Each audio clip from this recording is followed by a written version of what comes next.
Hi, Queens. Welcome back to Tales by Mo, where every story leaves a mark, especially yours. Okay, this episode is for every woman who has ever felt small in her own home, unheard, unseen, or forced to shrink just to keep the peace. Because sometimes confidence is not what we show outside, it's the battle we fight inside our own families. In many Nigerian homes, confidence doesn't always start with love, it starts with pressure. You're told what to study, you're told who to marry, you're told how to act, how to speak, and how to even live. And for many girls, the pressure starts very early. Parents who mean well sometimes become the first people to silence their child's true voice.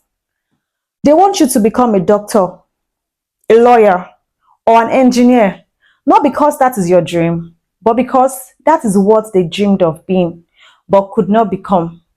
It's not always out of wickedness, though. Sometimes it's love expressed through control. But what they don't know is these expectations can quietly shrink a child's confidence. Recently, Nigeria was shaken by the viral story of a 15 years old girl reportedly forced by her own father to marry a 56-year-old man. The story sparked outrage because it's not just about a child marriage, it's about silence, control, and lack of confidence many children grew up with.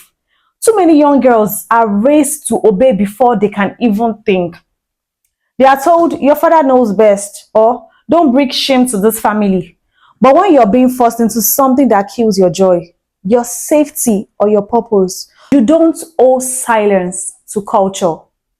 Even this movie, Farmer's Bride, it's all centered around parents trying to force marriage on a girl child. And see what eventually happened. She killed the innocent man, and even she eventually died with the unborn child.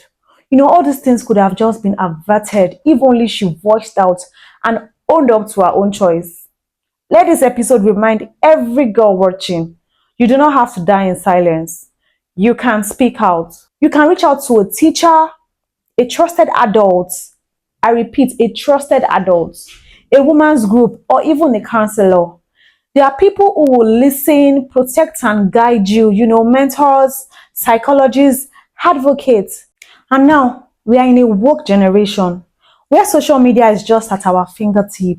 You can surf online and also seek help from registered organizations like Child and Youth Protection Foundation, Care Global, or even UNICEF. Family should be your first safety, not your first fear. Many families actually mean well, but what they don't realize is the emotional damage of trying to dictate on who you should be. You may be told, don't study art, it's not profitable, or you can't leave that marriage, oh, what will people say? What will my friends say? What will society say? Or you must always endure because that's what good women do. Says, oh, body gets a trophy for the best woman in the world. So if you're not cool, if you're in a situation where you're not so cool about, please voice out. But every time you silence your truth to please your family, a piece of your confidence fades.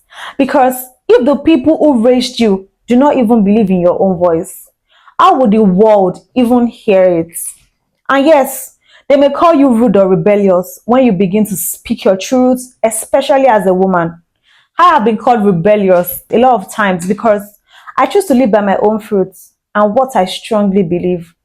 But standing for your own peace doesn't mean you're disrespectful. It means you're choosing survival. So, how do you stay confident around family without being called rude or breaking cultural respect? One, redefine what honor really means. Respecting your parent doesn't mean surrendering your destiny, sis. You can be respectful and still very firm. You can say, I love you, but this is not what I want. This is not what I genuinely want. You can disagree gracefully. That's emotional maturity, not rebellion. You stand by your truth firmly.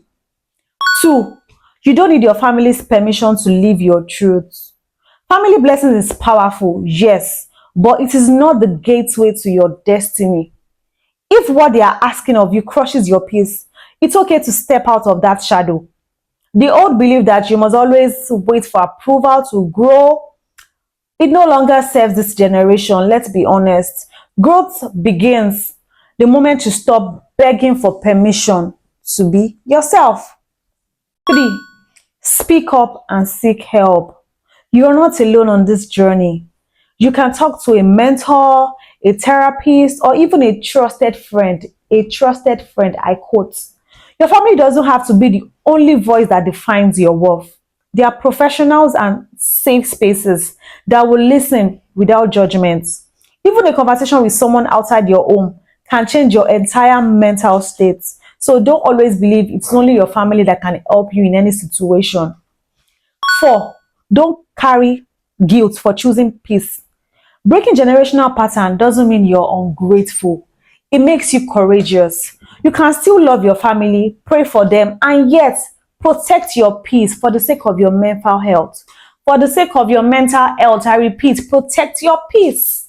Confidence around family is hard, I know, especially when the people who should protect you are the same ones you fear disappointing.